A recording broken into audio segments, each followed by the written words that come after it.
mga kabilbil! Welcome po sa ating channel! Ayan, kamusta na ang lahat mga kabilbil?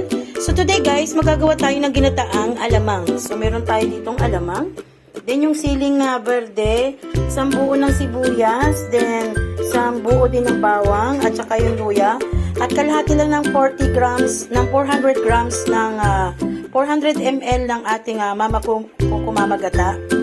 So let's cook mga kabilbil! Gamit tayo ng oil. 3 tablespoon of oil. Lagyan lang natin yung luya. Bawang.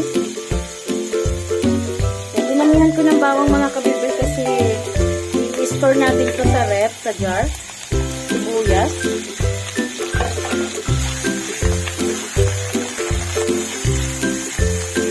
Kasi hipon yan. Kailangan mo walang lansa yung hipon. Tapos lalagay natin ito sa ref para pag anytime na gusto lang natin maglagay ng pang-beef.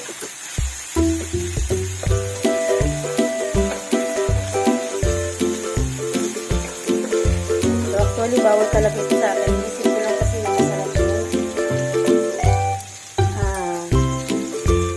Balaw. So inugasan ko nga pala ito ng twice kasi naalat ito.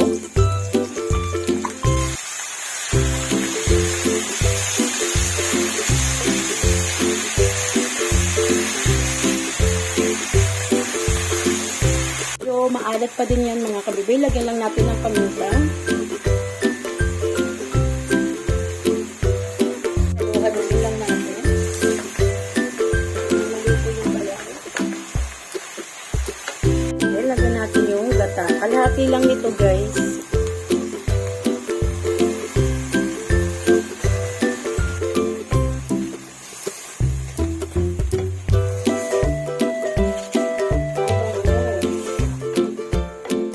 Yung siling berde.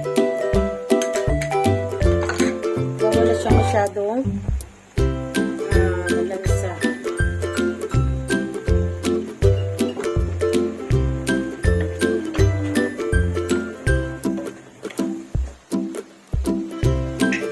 So yan, naiiga na yung ating gata. At kapag ganyan na guys, pwede na natin ito palamigin at ilagay sa isang jar.